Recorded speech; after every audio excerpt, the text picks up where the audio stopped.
안녕하십니까.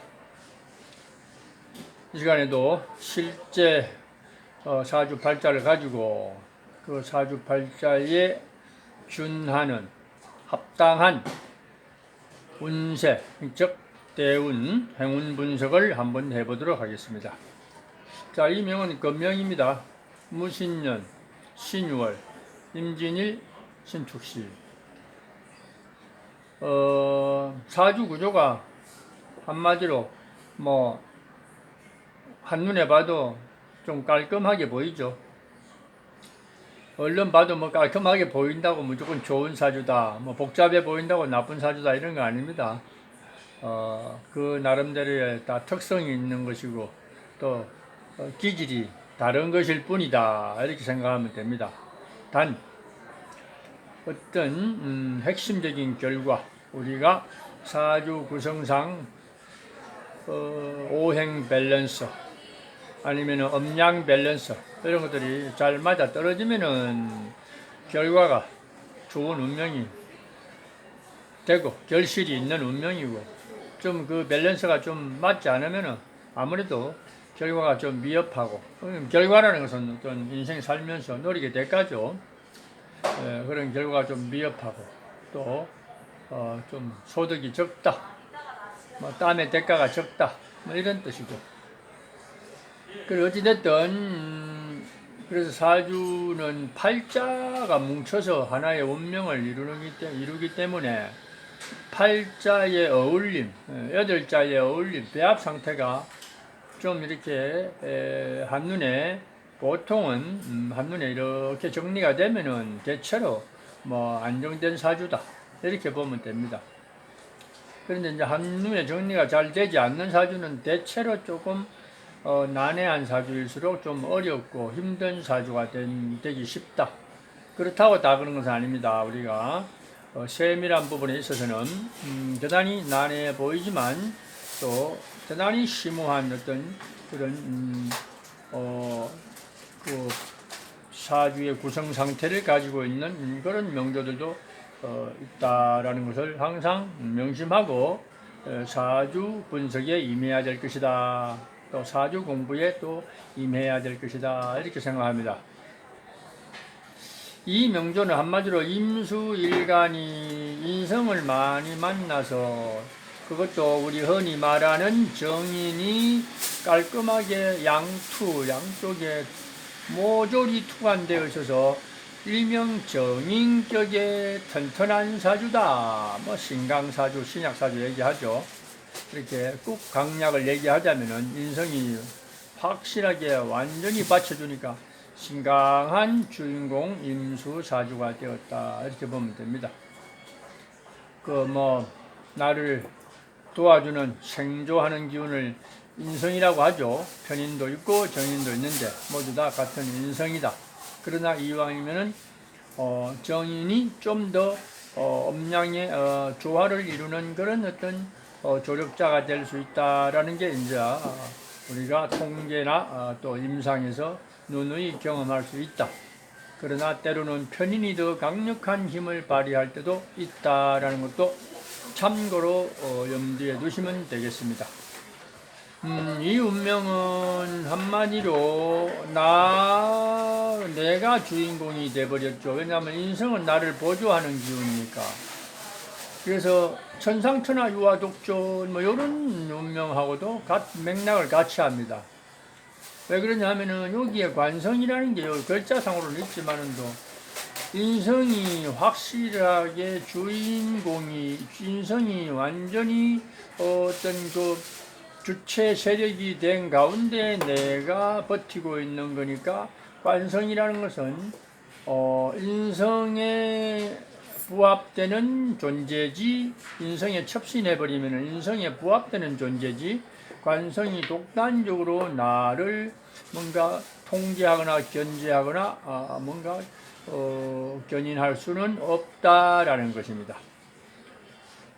관성이 만약에 나를 뭔가 통제할 수 있는 그런 역량을 발휘하려면은 관성의 배치가 이런 데 있어서는 안 되죠. 여기점에서 강력하게 있어야 되는 거죠. 예를 들면 여기에 무오, 하든가 그런 식으로 무인, 무술 이런 식으로 좀 강력하게 쓰면 그 관성으로서의 가치를 부여할 수 있으나 이런 경우는 월간과 시간에서 완전히 이 인성이 나를 에워싸고 있는 현상이라서 아무리 관성이 사이드에 있다고 할지라도 그 관성은 인성의 하수인이지 나를 통제할 수 있는 관성은 안 된다. 이렇게 이해를 하시면 됩니다. 그래서 이런 경우를 인성과 관성이 이렇게 비경 1강까지 해서 한 3가지가 고루 섞였다고 뭐 삼상격이다 이런 얘기 하는데 이런 건 삼상격의 분류에 들어가지 않습니다. 삼상격이라는 것은 3가지의 기운이 대등한 가운데 뭔가 각자의 역량을 발휘할 적에 그것을 삼상격이다. 아주 격이 좋은 격에 많이 해당되죠.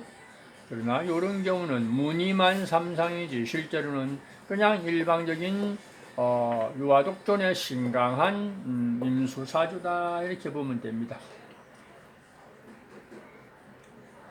그래서 여기서 뭐 발산지기가 있네 없네 뭐 여기 식상이 있으면 좋을 텐데 이런 얘기는 하면 안 됩니다. 사주는 있는 것 자체로서 우선은 통변을 해야지 뭐가 있으면 어떡하고 뭐가 있으면 어떡하고 이렇게 연결시켜버리면 뒤죽박죽 물고 물리기 때문에 대답이 안 나옵니다. 닭이 먼저냐 계란이 먼저냐 이런 식으로 돌아가기 때문에 그렇게 계속해서 꼬리를 무는 그런 통변은 하면 안 됩니다. 그 사주의 어떤 구조적 실체만 가지고 장단점을 논하고 꼭 필요한 용신을 뭔가 잠정적으로 결정해서 운에서 그것이 오느냐 마느냐 이런 걸 이제 우리가 눈여겨 보는 것이 그것이 현실적인 분석 방법이다 이렇게 생각하시면 되겠습니다. 그래서 이 운명은 어떤 단순하고 순수하면서도 어쩌면은 사주가 너무 순이라고 또 우리가 그 획일적인 사주이기 때문에 일명 그 종격의 어떤 신강사주의 종격의 분류랑 비슷합니다. 종격이라는 것은 우리가 종격도 있습니다.